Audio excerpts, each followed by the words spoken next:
Cette semaine, à Hockey le Magazine, on rencontre Hendrix Lapierre pour parler de son parcours au hockey mineur. On va faire un tour avec Philippe Roy de chez Perfo Elite. On aura bien sûr notre chronique Trio hockey avec Éric Dupont et Pierre Gervais. Mesdames et messieurs, bienvenue à Hockey le Magazine.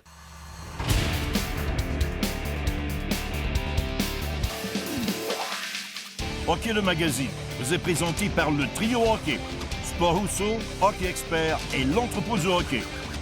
Et par le livre de Pierre Gervais, Au cœur du vestiaire. En vente partout.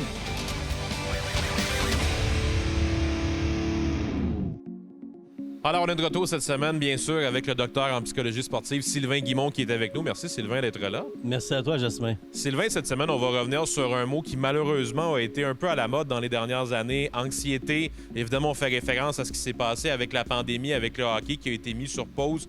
On se tourne vraiment vers l'avant maintenant et on a l'impression, évidemment, on va se croiser les doigts, que le pire est passé à ce sujet-là. Toi, comme docteur en psychologie sportive, quand tu parles avec des jeunes, je suis certain que le degré d'excitation doit être au maximum, de sentir qu'on est vraiment passé à travers cette période-là. Mais elle a été une période trouble aussi dans les dernières années. C'était très difficile pour nos jeunes parce que pour le monde des adultes, une année, c'est beaucoup, mais pour un jeune garçon ou une jeune fille, dans l'adolescence, il se passe énormément de choses en une année. On le dit souvent, au hockey junior, 18 et 19 ans, c'est pas du tout la même chose pour un joueur de hockey, Exactement. alors pour un être humain non plus. Là. Puis tu sais, si je pense à ton père qui les suit, ces jeunes-là, qui arrivent à un moment de leur vie où c'était leur rêve et que là, ils ont été coupés, ils n'ont pas pu montrer leur talent. C'est un showcase, hein? Et là, ben, ils ont été coupés de ça. Fait que c'est sûr que ça crée de l'anxiété.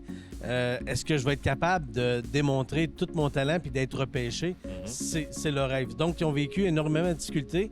Et l'être humain, c'est un être qui a besoin d'être en société. On est une bébite de société, on a une bébite de groupe. Et on s'est rendu compte comment c'est important que lorsqu'on ça nous a été privé. En fait, on réalise malheureusement trop souvent ce qui nous manque que lorsqu'on l'a perdu. Et là, ben, on se retrouve à se revoir ensemble puis à revivre les moments importants. Et on se rend compte comment ces moments-là qui nous ont été enlevés ont été vraiment, vraiment importants. Et ces jeunes-là, ben, ont vécu de l'anxiété. L'anxiété parce que, justement, l'adrénaline puis tout ce qu'on vit lorsqu'on fait du sport, ça aide énormément. Si on pouvait mettre dans une bouteille tout le bienfait de l'activité physique et de se regrouper pour la santé, ce serait incroyable. Ce serait probablement le médicament le plus puissant qu'on pourrait avoir. Donc, c'est très important que nos jeunes retournent vers ça et reprennent contact avec eux-mêmes. Puis l'anxiété, bien, fait partie de ça. On a l'anxiété maintenant de retourner. C'est très drôle. On était coupés, on était anxieux de ça. Et maintenant, on est anxieux de retrouver nos amis parce que pendant 2 ans, on s'est fait dire, bien, voici la pandémie, ce virus-là. Et là, on voit des gens qui ont peur de retourner. Donc, c'est une réalité en ce moment. Tu parles de la peur de retourner. Ça m'amène aussi sur un autre côté. Est-ce que tu as l'impression que les jeunes, maintenant, ont peut-être pris conscience de la chance qu'ils pouvaient avoir de pratiquer leur sport? Puis est-ce que tu as l'impression que ça va peut-être guider les prochaines années à faire sentir aux jeunes que le hockey et le sport, on peut malheureusement parfois le perdre? On espère que ça n'arrivera plus jamais, mais on s'est rendu compte que ça pouvait arriver et que là, maintenant, bien, on le chérit encore plus, peut-être? Jasmin, c'est un bon point. Je pense que c'est vrai pour nous autres aussi. Hein? Bien, tout à fait. Je suis content de te voir, Sylvain. Moi aussi. On est content de se voir en personne. Donc, c'est la même chose pour nos jeunes.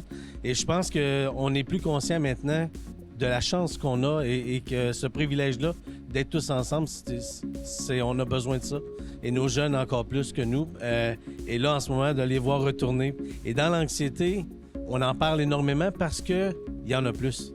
La réalité, c'est qu'il y a beaucoup plus d'anxiété qu'on en avait avant la pandémie. Et cette anxiété-là, ben, va falloir enseigner à nos jeunes à vivre avec. Et cette anxiété-là vient de leur soliloque, leur conversation interne, comment on peut dédramatiser. Souvent, lorsqu'on est anxieux, on se fait des scénarios catastrophiques. Et ce scénario-là, ben, il vient de notre conversation interne. Il faut donc leur apprendre à bien contrôler leurs pensées, et contrôler ce que tu peux contrôler aussi. Exact. Et laisser aller ce que tu peux pas changer. Ouais. Donc ça, souvent, c'est une sagesse. Mais plus on l'acquiert jeune, mais plus on est capable de bien contrôler notre anxiété et de s'en faire un allié. Dans un livre que j'ai écrit, ça s'appelle « Anxiété sur mon invité », moins tu en as peur, moins l'anxiété a d'influence sur toi. Plus tu as peur, bien, plus l'anxiété prend contrôle de ta vie, en fait. Et la sagesse, on a l'impression que les jeunes en ont acquis beaucoup dans les dernières années, malheureusement, mais en même temps, ça va être un bel héritage aussi pour le futur. Merci beaucoup, Sylvain, d'avoir été avec nous. Auteur, conférencier, docteur en psychologie sportive. Toutes les fonctions sont avec nous, Sylvain. Merci. Merci, Jasmin.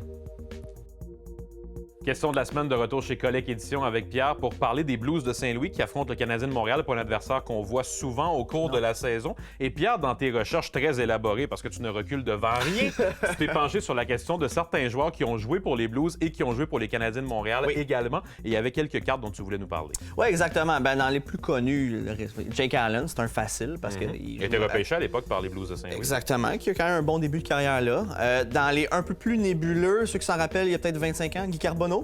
Quand même, tout à fait. Puis un autre, c'est une légende, Jacques Plante.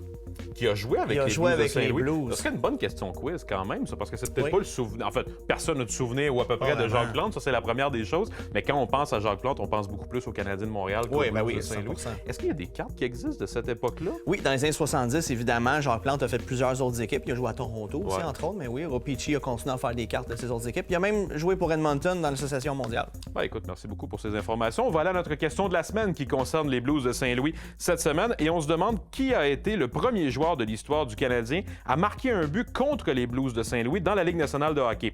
Est-ce A, Maurice Richard, B, Yvan Cournoyer ou C, Jean Béliveau? La réponse après la pause.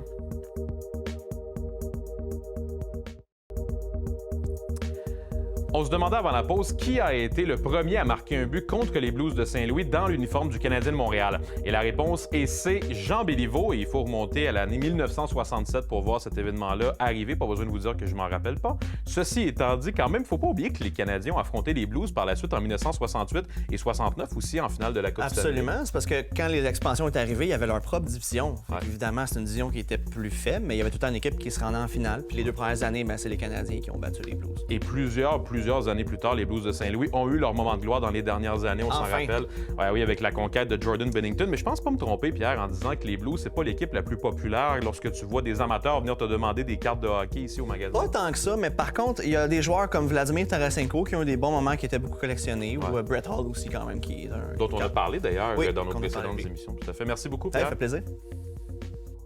On est de retour avec Philippe Roy de Perfo Elite. On a vu au cours des dernières semaines avec toi, Philippe, l'amélioration du lancer, l'amélioration de la vitesse. Cette semaine, on se tourne vers le côté stabilité, qui est évidemment quelque chose dans le sport en général, mais particulièrement au hockey aussi, qui va devenir extrêmement important. Exactement. La stabilité, c'est vraiment une pierre angulaire, en fait, d'une bonne performance au hockey. Bien souvent, on va parler de vitesse, on va parler d'explosion, de puissance, de force, mais on néglige souvent cette partie-là, surtout pendant la saison. Donc, c'est un sport qui devient de plus en plus vite, comme qu'on a vu dans les dernières semaines, mais c'est aussi un sport que les impacts, si la vitesse est présente, vont être de plus en plus importants. Donc, on a besoin de stabilité pour prévenir les blessures, mais aussi pour pouvoir performer. Parle-moi des éducatifs que tu as préparés. Il y en a 2 que tu vas nous démontrer au cours des prochaines minutes. Oui, exactement. Donc, c'est vraiment 2 éducatifs qui se font avec ou sans poids, vraiment qui peut se faire à la maison, comme dans la gym. Puis, ce qu'on vient faire, c'est vraiment venir travailler tout ce qui est ceinture abdominale et aussi au niveau du dos pour venir améliorer la stabilité sur glace. Je sais que tu es spécialisé avec le hockey, mais c'est quand même des notions qui peuvent s'appliquer, je suppose, à beaucoup d'autres sports. Parler de lancer, par exemple, ça, c'est assez exclusif au hockey, mais le côté stabilité, c'est quelque chose d'assez général dans le sport. Exactement, 100%. Tout est une question de stabilité. On a besoin de stabilité tant pour lancer aussi, exemple au baseball, pour être stable sur une football. Peu importe le sport, au tennis, le corps est super important aussi pour tout ce qui est rotation. Peu importe. Donc, c'est vraiment une pierre angulaire, comme je dis, au niveau du hockey, mais aussi dans tous les sports en général. Bon, on va aller voir ça tout de suite. Donc, un des exercices hyper intéressants pour venir travailler la stabilité, c'est la fameuse planche. Donc, un exercice qui est bien souvent simple, mais bien souvent mal maîtrisé. Donc, ce qu'on veut, c'est venir contracter les abdos le plus fort possible, venir les engager, mais aussi venir engager les fessiers le plus fort possible afin de garder le dos le plus droit. Donc, avoir aucune courbure, ni lombaire, ni thoracique. Ce qu'on veut éviter, c'est d'avoir les fesses trop hautes, comme dans ce cas-là, d'avoir le dos rond ou même d'avoir les fesses trop basses et d'avoir un dos creux. Donc ça, c'est les 2 principales erreurs qu'on veut venir éviter. Un deuxième exercice pour venir améliorer votre stabilité sur glace est un exercice de dos, donc le inverted row, qui consiste à venir faire des tractions verticales au niveau de la barre. Donc, bien important de venir coller nos omoplates vers le centre de notre tronc lors de la montée, de retenir doucement en descendant et de monter de façon à ce que nos cuisses soient alignées avec notre tronc. Philippe, on a vu certains éducatifs que tu as faits, puis je pense que c'est une constante qu'on voit depuis le début de notre saison d'entraînement physique. Tu essaies de développer des éducatifs qui peuvent s'appliquer sur la glace aussi, puis c'est justement ce qu'on vient de voir au cours des dernières minutes. C'est important pour toi, ce côté-là? Exactement. Il y a beaucoup d'athlètes, en fait, que ce soit les parents, les coachs ou même les athlètes en tant que tels, vont voir sur les réseaux sociaux des exercices, des exemples des squats à une jambe sur un demi-ballon, mais bien souvent, ils ne savent pas que ce n'est pas transférable sur la glace. Donc, beaucoup d'athlètes vont négliger ce paramètre-là qui est hyper important. Donc, c'est important de venir faire des exercices qui viennent être utiles pour l'athlète, mais aussi qui se transfèrent dans leur sport. C'est aussi ça, c'est une grosse erreur que les athlètes vont faire, là. Parfait. Merci beaucoup, Philippe. On se retrouve bientôt. Merci à toi.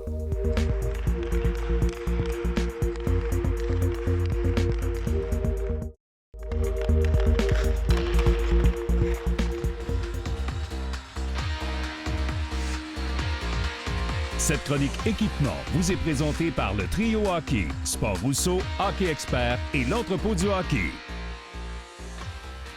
Bon début d'année 2023 à tous. Nous sommes de retour avec Éric Dupont, le spécialiste hockey, pour une autre capsule d'équipement. Et cette capsule-ci, on parle de patins. N'est-ce pas, Éric? Exactement, Pierre. Mais avant de parler des patins qu'on a cette semaine à discuter, je suis curieux de savoir, dans tes années avec le Canadien, est-ce que tu avais des joueurs qui avaient des demandes quand même assez particulières? Bien, c'est sûr que les joueurs, pour la plupart, font fitter leurs patins sur mesure. Ça, c'était Pat Langlois, qui était mon adjoint à l'époque, qui m'a maintenant remplacé, qui est gérant d'équipement. Alors, Pat prenait un soin de bien mouler les patins. Ça, c'est très, très important au début. Ouais. Quelques joueurs ne le faisaient pas, comme Andrei Markov. Ça, c'était un vieux de la vieille, puis lui, il sortait des patins de la boîte, puis il s'arrangeait avec. Mais ça, c'est des joueurs qui trouvaient que c'était tellement important.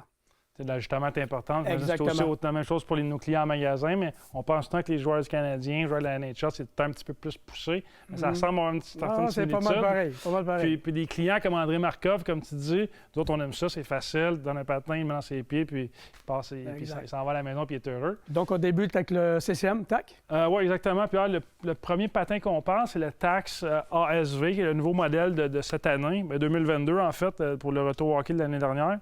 C'est un patin, une botte, un morceau. Un patin un petit peu moins cher que le ASV Pro, qui est le patin haut de gamme. Okay. Encore une fois, celui-là, il y a une lame de plastique dessus, mais en magasin, tu peux choisir ta lame. Donc, CCM qui a des lames de très haute qualité Step. Tu choisis ta lame. Il y a deux ou trois variantes différentes, tout dépendant du choix que tu fais. Puis c'est un patin, comme je disais, botte, un morceau. Donc, vraiment, une fois qu'il est moulé, qu'il est à ton pied, qu'il est bien ajusté, ça devient vraiment une extension de ta jambe. Très confortable. Super confortable. Oui, effectivement. Et on enchaîne avec le Bauer. Oui, mais tout à fait. Mais j'ai une autre question pour toi, Pierre. Yes. Il devait y avoir des joueurs, quand on parlait d'ajustement, puis on entend nous-mêmes des histoires où on fait des fois des clients qui sont un petit peu plus difficiles à servir ou qui ont un petit peu plus de demandes, c'est peut-être leur pied, un problème, des choses comme ça. Tu dois sûrement avoir des joueurs qui étaient un petit peu plus difficiles que tu as vu dans les pros. Bien, c'est sûr que tu as des joueurs que tu n'entends jamais parler. Brendan Gallagher, c'est un de ceux-là.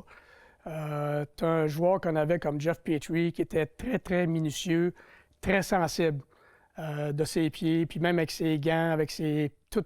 Un gars extrêmement sensible. Donc, les patins, ça arrivait souvent qu'il y en avait un petit peu plus court que l'autre, un petit peu plus long que l'autre, ou la largeur ne fitait pas tellement bien. Mais on avait un excellent service dans son cas. Ça, il était quand même satisfait. Tu avais quand même une solution à ces questionnements. Donc, ça, comme tu disais, le Bauer Supreme M5 Pro, qui est le deuxième prix, le deuxième haut de gamme chez Bauer. Encore une fois, une botte en composite curve qui fait vraiment la réputation de la ligne Supreme depuis des années. Un petit peu comme le modèle CCM, on peut choisir la lame. Dans le cas de Bauer, c'est des lames PASS, soit PASS TI ou la lame PASS, qui est des lames de très bonne qualité avec un enduit vraiment fait pour une meilleure glisse. Encore une fois, c'est une question de confort, d'ajustement. Des fois, c'est difficile de prendre un Bauer, CCM ou un True, mais en magasin, nos spécialistes sont là pour aider à faire le bon choix pour le bon joueur, et évidemment selon le budget. Et on peut poursuivre avec le True. je crois. Oui, exactement. Là, ça, c'est le patin True Catalyst 7. Donc, le patin plus bas de gamme, je dirais, pour True, qui est vraiment, encore une fois, True dans une classe à part, selon moi, pour ce qui est en point de vue d'ajustement. Cette botte-ci est en fibre de verre, donc pas en composite, mais est tout aussi thermoformable que le patin sur mesure ou le Catalyst 9 ou même la série TF. Donc, tu mets ça dans le four, le patin vient quand même assez mou, c'est très, très, très malléable. Et puis, c'est un ajustement, je te dirais, quand même unique en son genre dans les patins de hockey. OK. Puis je pense que finalement, tu veux terminer avec quelque chose qui va améliorer le confort beaucoup du patin, Eric? Oui, mais c'est ça. On parle beaucoup d'ajustement, de confort. Tu en parlais avec l'exemple de Jeff Petrie. Puis, tu sais, nos clients en magasin, c'est pas différent d'un Jeff Petrie. C'est sûr que le calibre est différent, mais le confort, l'ajustement est tout aussi important. Donc, que ce soit une semelle Superfeet ou d'une autre compagnie, ça peut faire toute la différence dans un patin. Puis on ne veut pas que les clients aient mal aux pieds. Parce que souvent, les clients vont dire « Ah, j'ai mal aux pieds depuis 4-5 games, mais ça va passer, je vais les casser. » Dans certains cas, ça peut arriver, là, mais c'est important quand tu sors du magasin que tu sois satisfait et confortable. Donc, Eric, merci beaucoup. Des commentaires toujours aussi pertinents. On se revoit la semaine prochaine. Merci d'avoir été là. On parle de bâton. Merci beaucoup.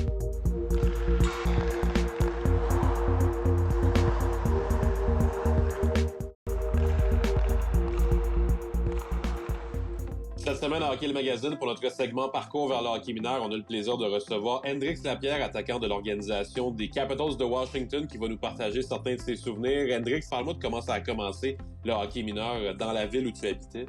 Ouais, ben moi, dans le fond, j'ai commencé un peu comme tout le monde, je pense, qui joue au hockey dans le mag.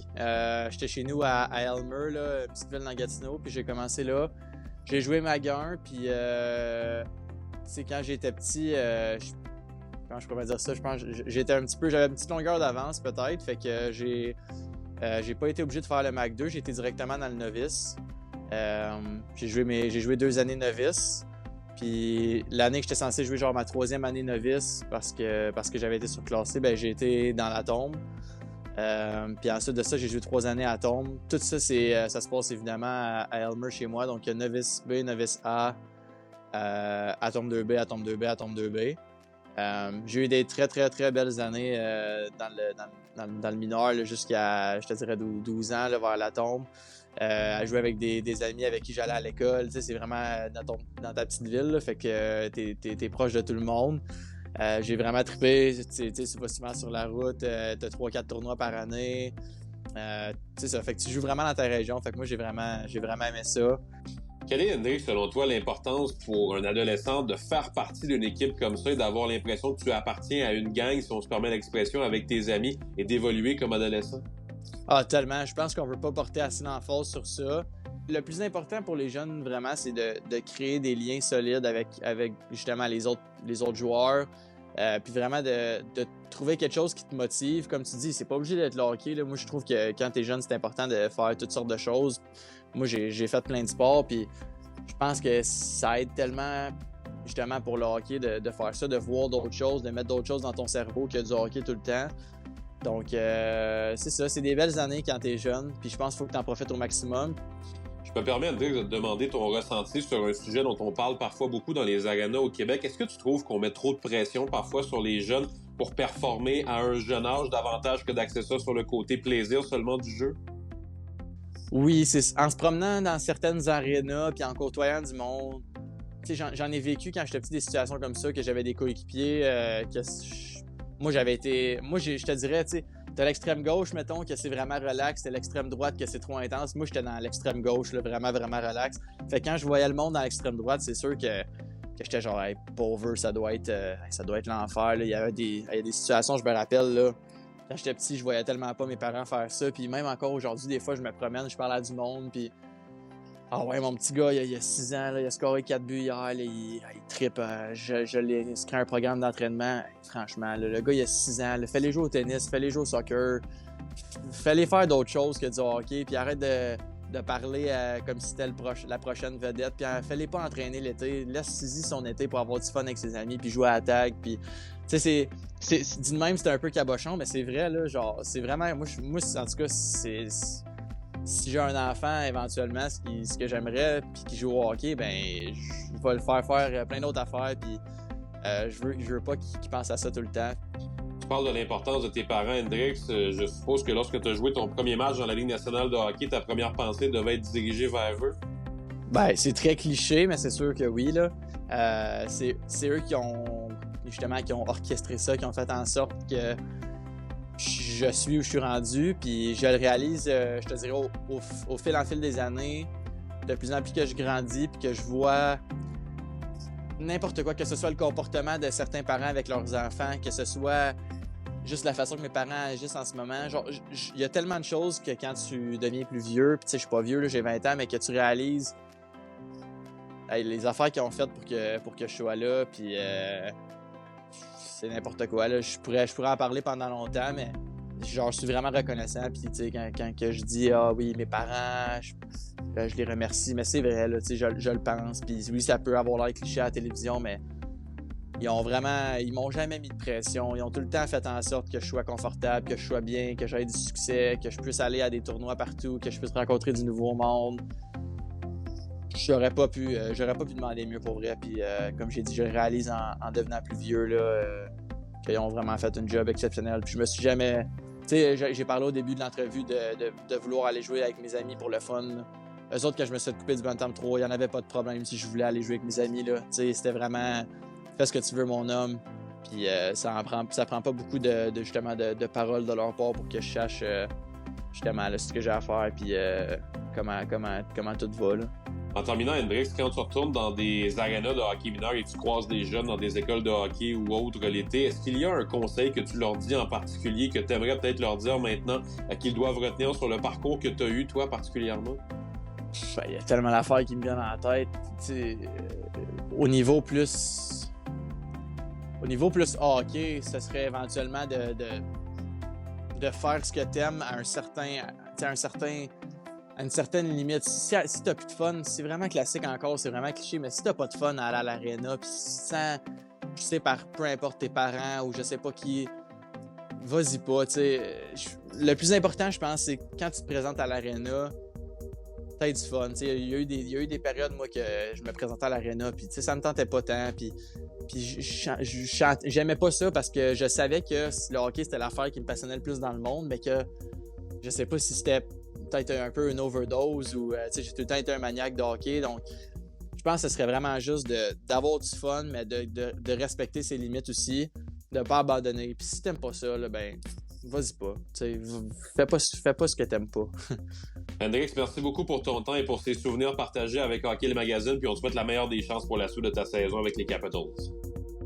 Merci beaucoup d'avoir été avec nous encore une fois cette semaine à Hockey le Magazine. La semaine prochaine, Jérémy Lauzon sera notre invité pour parler de son parcours au hockey mineur. On va faire un tour avec Stéphane Fournier de chez Accès Physio et on vous propose également une entrevue avec Stéphane Robida, entraîneur adjoint du Canadien de Montréal. Bonne semaine et merci d'avoir été avec nous. Hockey le Magazine vous a été présenté par le Trio Hockey, Sport Rousseau, Hockey Expert et l'Entrepôt du hockey. Et par le livre de Pierre Gervais, Au cœur du vestiaire. En vente partout.